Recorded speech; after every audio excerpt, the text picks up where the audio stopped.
This is John with Texas Pride Realty Group, coming to you live from the office studio here on the live stream of stuff. And apologize, I am late today getting online to do our live stream. I know I said I was going to do 5 o'clock. I know it is 5:30, but shit happens, as they say. And as shit happens, speaking of Facebook, give me just 1 second, as always, to go over to my page and turn on the privacy to set to public so that you all may chat with me as I speak. You can chat with me on Facebook Live, YouTube Live, and Twitch, depending on where you are looking at me right now. And what we're going to talk about today not only has to do with Texas real estate, but has to do with Texas politics, all wrapped into one. As you all may be aware, here in Texas, the primary season is upon us for Democratic Party, the Republican Party, and our early voting begins next Monday on Valentine's Day. Sorry, Avast is yelling at me for some reason. Sorry, got me off topic. Our primaries. Early voting period starts on the 14th, runs through the end of the month. And our primary election is in March. For our state offices, as well as congressional districts and some other local offices around. And what I wanted to show you today, tying in with real estate, has to do with the Texas Realtors. As you may know, all real estate agents in Texas are part of local real estate associations. It's how we get our access to the MLS, things like that. I'm a member of the Metro Texas Association of Realtors, which also gives us membership to Texas Realtors, which covers the entire state, and the National Association of Realtors, which covers the entire nation. The two, Texas and national, both have political action committees of their own, in which, as members, we do not vote on who they endorse. Just to be clear, we can donate to the PACs. We could serve on the PAC board if we wanted to. I opt not to. I'm not going to. I will never do that. Just because I think it conflicts with what we're trying to do here as members of Texas Pride Realty. We can, do things a different way than dealing with political action committees. As someone who works for Texas Pride Realty, I do not support most of what TreePack says or does, because they have opted to, and continue to this day, to support incumbents and, for open seats, politicians who do not believe in equality, do not believe in anything the National Association of Realtors Ethics Committee or ethics policy that we have stands for, which in turn Texas abides by. Even things like making sure we don't discriminate against people about their sexual orientation or their gender identity. Yet, TreePack takes it upon itself to endorse candidates who go out of their way to do exactly that through legislation. That is why myself, many other realtors here in the area, and hopefully all the agents that work with Texas Pride Realty Group, do not contribute to TreePack. We do not contribute, we do not endorse, we do not support what they do. However, I want you to be aware of what they do and why. And you're thinking, well, it's just because they're incumbents, so it makes sense for them business-wise to support the incumbent. Yeah, kinda. But at the same time, when it conflicts with your own statements, it makes no sense at all. But yes, they can get more done working with incumbents and don't want to piss them off, and that is the majority reason why they are supporting some of these people. However, there's quite a few open seats this year, and they have still chosen to endorse people that have flat out stated that they support the platform of the Republican Party, which, as you know, goes a complete 180 against what we have as far as ethics as realtors. So let me show you who they've endorsed statewide. These are the endorsements for the governor level, all the statewide commissioners, the Texas legislature, which includes the House and the Senate. I'm just going to flip through their website real quick, which will take me a moment to share to you, just so you know exactly who they've endorsed. And they may not even tell you, that they've done it. You might not get that in the mail. Actually, last year I did.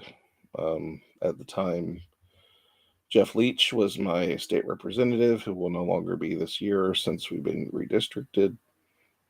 However, his daddy is a real estate agent, broker, and big time person in Treepack. So guess what? He's going to get an endorsement anyway, which he did, but for a different district than what I live in currently.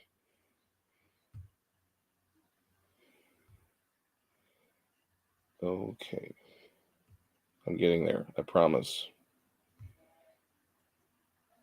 There we go. There's me in the corner. I'm not supported by Treepack. I just happen to be down there in the corner for you to see me. These are the candidates that they support in the March primary.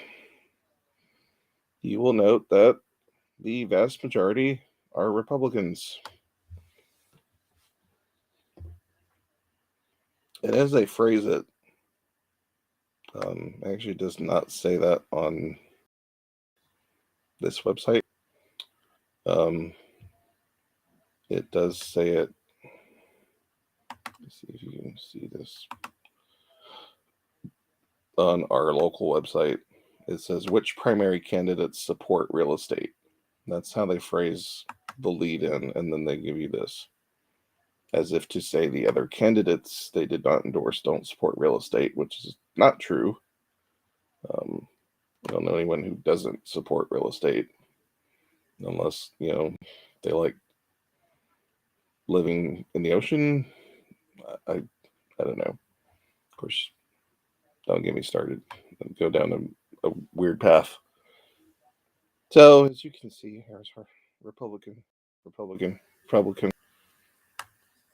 Now here where we start. This is an open seat, land office this year. Of course, land office has a lot to do with land, as obviously realtors do. Makes sense to actually endorse in that race. But they have a chance to actually, go through the entire list of candidates for general land office, and they came up with Dawn Buckingham, who I don't even know who she is, to be honest. Oh, she was a state senator, so she's already been in the legislature. She was state senator for Travis County District, sworn in 2017. So she was there a little bit. She's a surgeon. Now that has a lot to do with land and real estate. Oculoplastic and reconstructive surgeon, which means plastic surgeon.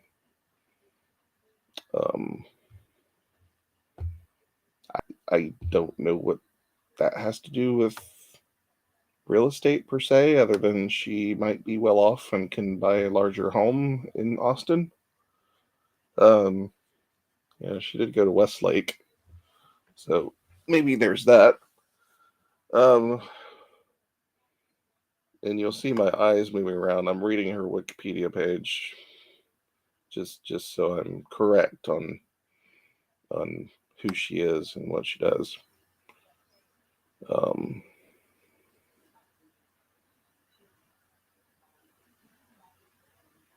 Okay. And the American Conservative Union has given her a 96% lifetime rating. That usually indicates she's about as far right as you can go, if not reaching Hitler in this country. Sorry I had to drop Hitler, but that's the fascist I can think of right now. But we'll use Mussolini today. How about that? No one gives any credit to Mussolini and his fascism.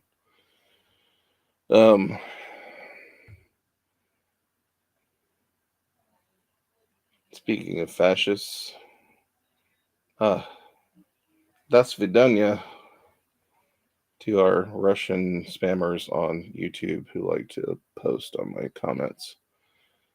So there's Dawn. We have some good candidates who actually have dealt with land.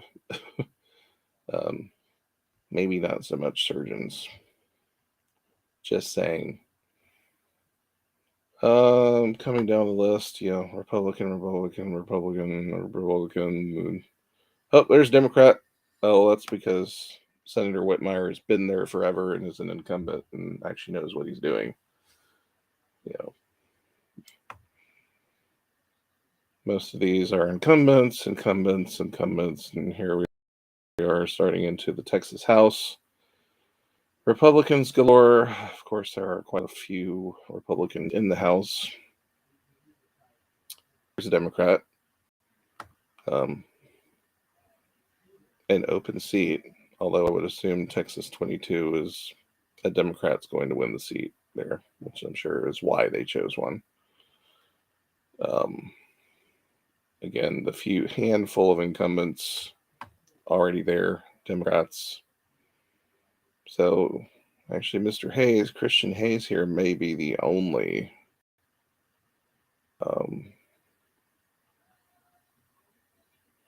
Democrat. No, I take that back. James Tallarico qualifies as an open seat, although he is an incumbent. At the same time, he's been redistricted, so he qualifies as both. But as you can see, vast majority are, as I said, Republicans. The open seats mostly are Republican. In case you are here from Plano, where I live, here's our new Plano district for 70. They've endorsed Jamie Jolly, who's one of my neighbors. Mary Gonzalez, of course, she's an incumbent Democrat. There's another open seat given to a Republican. So you get what I'm talking about. Incumbent. They're really not going to go out of their way to rock the boat either, as you can see, as far as who they're supporting. I don't know. I don't think they've gone against any sitting incumbents. Let's just double check House District 22. It says it's an open, well, it would be an open seat. So for Manuel Hayes here. Yeah, so these people don't have anything to do with what we support. And just to show you, let me stop sharing that screen and go to Texas Realtors website to show you what I'm talking about.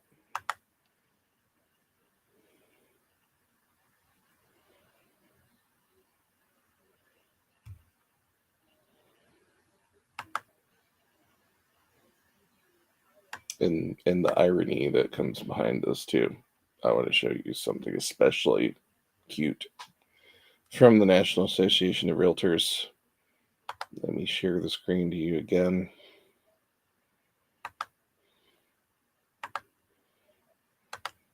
Sorry, this screen sharing business takes way too long. Okay.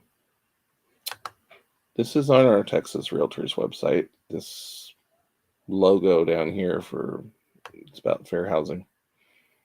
The logo down here actually comes from the National Association of Realtors, who own Realtor and Realtors trademark, registered trademark, which is why you will see it in caps, in case you're wondering. Unless you are a member of NAR, you cannot say you're a realtor. And I say realtor just like everyone else. I'm sorry, I say realtor. It's from years and years of being trained to say it incorrectly and being a Southerner most of my life. It's realtor. I know it irks some people when they don't hear it pronounced correctly. But the reason I bring this page up, fair housing basically goes with the Fair Housing Act. We've talked about it before on here, and what HUD has decided, and the Biden administration and the Supreme Court, have decided that sexual orientation falls under sex. So does gender identity. So even though there's not a specific law that states sexual orientation and gender identity is protected, it is protected. De facto protected for now. And we've talked about the for now part before too. This specifically, does this look like something that any of those people, TreePack, is endorsing for office supports?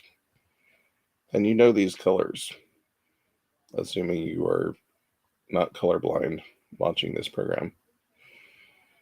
We have the rainbow colors and the extension of what they've added some colors in here. So I'm assuming they're going more for a stretch of colors of skin. That's what they're going for. Black, brown, whatever. And I sit there looking at it, knowing full well TreePack is endorsing people who would set that on fire given the opportunity. And it just bothers me. So I wanted to see here if it actually has our statement anywhere about ethics and about non-discrimination, which it always takes me a while to even find. It probably is not anywhere where you can find it readily. I don't want to spend forever on this topic, so it is there. I assure you it is there. I'll find it later.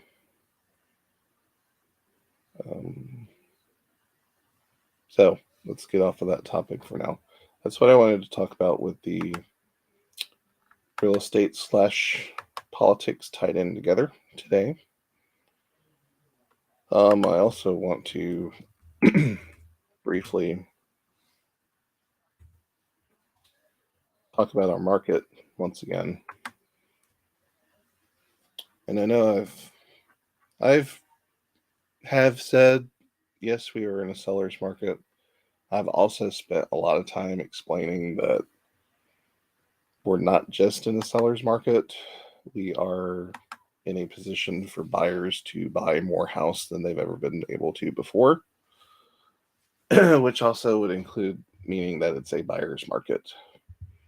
Because buyers out there, you still have buying power that you haven't gotten in several decades, even with the prices being higher. But at the same time, with inventory being as it is and low, and being that the number of buyers that exist, homes are going fast, which means sellers, you can make a lot of money on your home when you sell it. So in the traditional sense, like I've showed you before, anything under 6 months of inventory is traditionally a seller's market. But in the reality sense, the 2022 version, COVID version of reality, is it both a buyer's and a seller's market? And it's not a joke. I know there's a commercial. I've seen it. Agents on the phone talking to clients, and he tells one guy, hey, it's a buyer's market. And goes to the next client, hey, it's a seller's market, in the same breath. That was the joke. But that they just say what they want to say to get sales. I'm not saying that just to get sales. I'm saying this so that you understand that if you do it now, right now, within the next month or two, either selling or buying a house, this is your sweet spot. Because anything going forward from today, the market is going to change. And it is going to change because of our inflation. And the Fed has indicated that to finally deal with the inflation, federal rate has to go up, which the federal rate going up in turn pushes mortgage rates up. It's just a fact. Doesn't mean the economy is bad in any way. Hate to tell people out there right now, but the inflation is actually a indicator of a overheated economy. It is doing too well. There are umpteen reasons why we have the inflation that we do right now, and it's actually not a bad inflationary period. There's been much worse, and it came with much worse consequences. So please do not listen to Ted Cruz's of the world try to explain to you what inflation is and why your bread costs 20 cents more. I mean, the man now is worried about his flights to Cancun. I'm sure he's in on his own joke or trying to be, but it wasn't funny. So in the real world, our rates, let's take a look at those today, because I actually sent this out to my sphere in email, and for some reason, when I sent it out, the chart did not end up in the email. So any of you watching that got that email from me this week, I apologize. These are the, hang on before I start telling you what it is. Share the screen.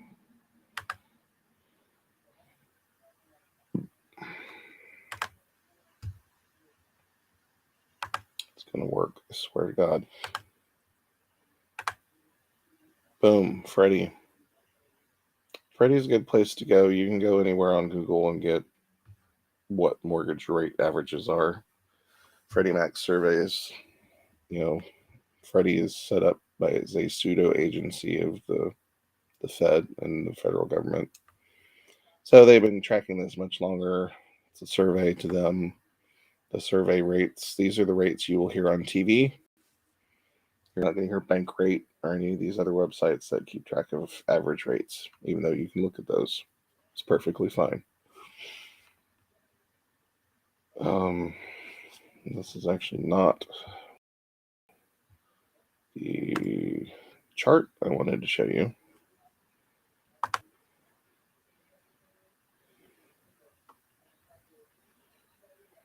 So give me a moment and find the actual chart I want you to see.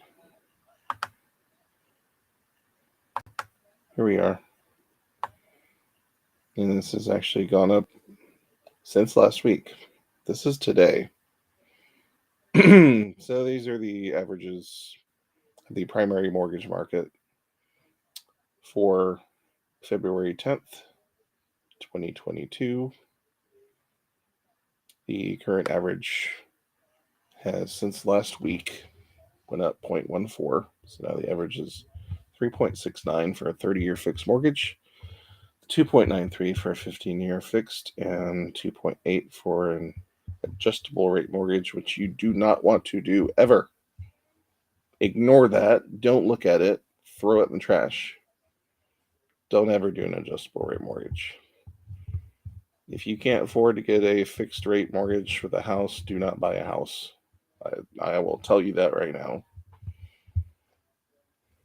Yeah, that's a realtor telling you not to buy a house. Sorry, I'm not going to lie to people. You do not want an adjustable rate mortgage. You will be screwed, no matter how they sell it to you. So, just for comparison's sake, this is for the past year, back to February of 2021. Here we are over here. Looks like, oh my God, it's terrible. We're all the way up here. Oh no, it's not terrible. It's just higher. It's 3.69. And this jump has come within, since the beginning of the year. And that jump, as you can see, is only 6.64%. This isn't a huge jump. It's just the way the graph looks. Where, it was tracking all the way back here. Well, actually, we'll throw up 3-year. Just so you can see where we even compare to before the pandemic. Our record lows, as you will see,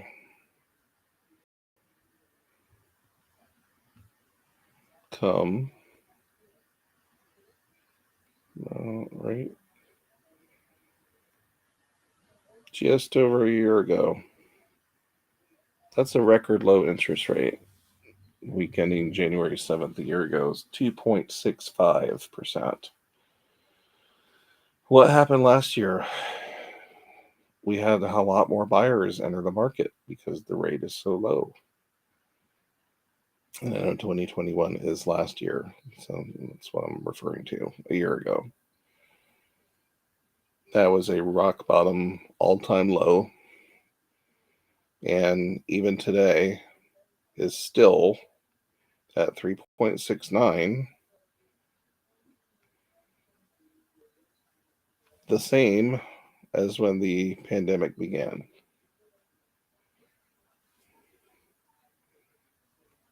The only difference today is that there's less inventory on the market, coupled with supply chain issues, coupled with more buyers, which means there's less inventory on the market at any given time. It does not mean there is a crisis. It does not mean there is a gigantic shortage of housing, because we continue to sell the exact same amount of homes. They just sell faster, which in the basic economic sense, yes, it is a shortage. So demand exceeds supply. But that's all it is. It has nothing to do with our rate crisis, has nothing to do with the fact the housing market is bad. It has nothing to do with anything other than supply and demand. And to keep our economy alive, the Fed dropped the rate so low as to prevent a recession, when we only had a recession of a couple months, maybe a quarter. They aren't sure yet, I guess, how long it was.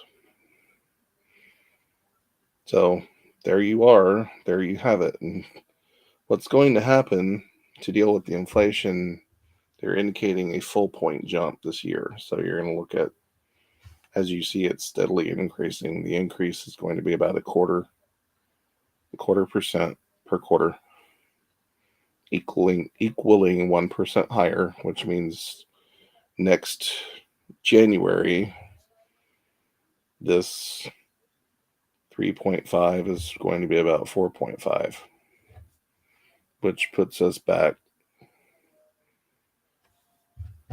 just there.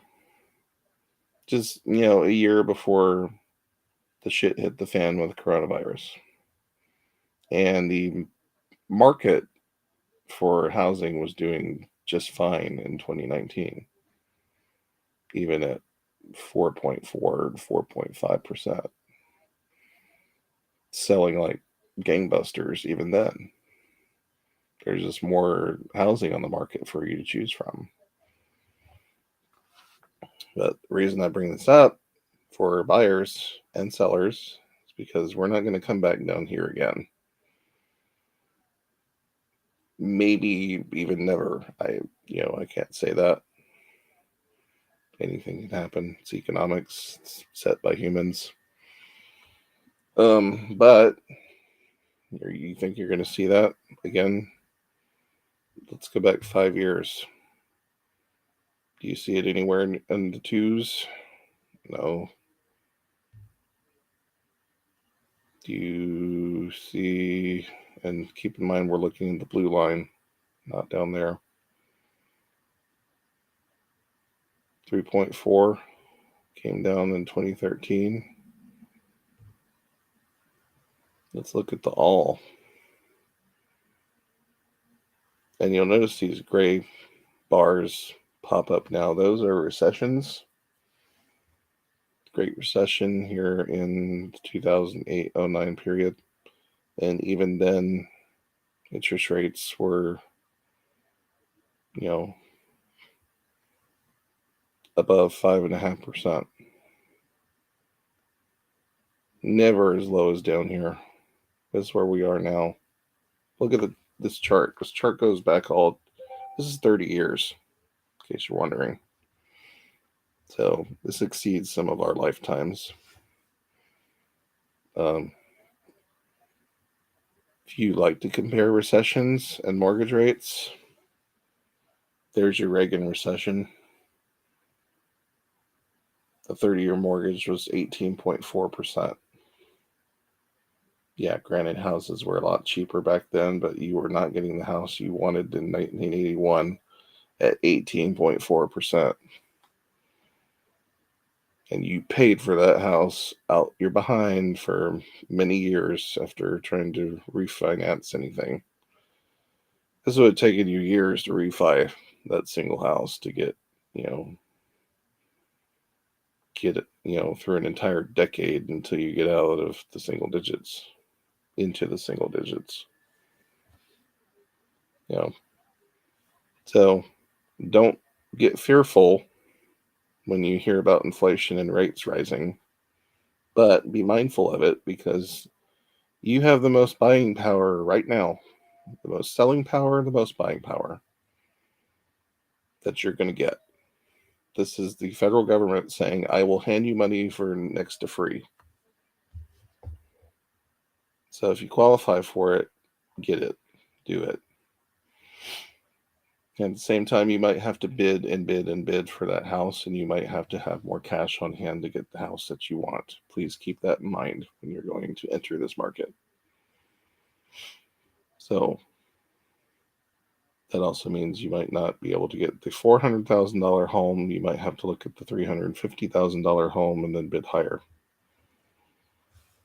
Because that is still happening right now. People bidding over list price. And mortgage that you get is not necessarily going to cover what's over the list price that you bid or offer. The appraisal has to be done by the bank. If the appraisal does not come in at what you bid, depending on how you're doing your contract with your real estate agent, you can accept it, either fully waive an appraisal, or you can come in and say, I will not go above X amount. That gives you an out. Or like I said, you just don't care. You're fully waiving the appraisal. You'll pay $50,000 out of pocket more just because it came in at $400 instead of $350. That's all that means. But you got to come up with that in cash. The bank is only going to approve what they appraised the home for when you're buying. And if you want to go into a buyer consultation with me, we can discuss that more in detail as to how that works. But you do have those options. And especially for those of you coming from other states in Texas, you might have the extra cash. You can use that to your advantage. A lot of people might not be able to bid over list price. You can. take advantage of it now. And even if you're thinking, oh, well, I'm overpaying for a home, you technically right now you may be overpaying for a house, but at the same time, the houses market is not going to go down. Prices are not going to go backwards. Trends in North Texas, even before the pandemic, usually run an increase in property value of 3 to 5% per year. That's usually an average over most of the country. So don't look for, oh, I'm going to time the market and be able to get that cheap house and bid under list price. No, you're not. I'm sorry. Those days are over. we've tried that a few years ago. It might have worked then, but unless you were buying from a certain iBuyer recently that was having a fire sale, and even then you probably paid more, um, you're not getting a deal on a house. This is an investment for you. It's an investment, the only investment you're going to make, other than potentially the stock market, that is going to appreciate continuously. Even with the stock market, it's volatile enough that it can, drop overnight. Housing typically does not do that, and it's trends for years that show upward trend in value for what you've invested in. That's why it's the safest investment you can make. Unless you buy into the theory that gold or Bitcoin is better. But you can see that that's not even true. So, I'm going to stop sharing that screen. I'm going to stop rambling and see anyone say anything while I was rambling other than my Russian bot on YouTube. So, if you are watching me right now, have any questions, you can do so in the chat. If not, I'm about to wrap it up and come back to you live next week. If you missed this program live, you can go on Facebook Live and YouTube and rewatch the stream. You cannot do that on Twitch, but you can also friend me or like me on Facebook or YouTube or any of these platforms. You can get to the platforms by going to my website at coopersellshomes.com. Down at the bottom is links to all my social media, so you do not have to miss out on any of those. So, once again, John with Texas Pride Realty Group. Everyone have a great evening and enjoy your Valentine's Day weekend and Super Bowl.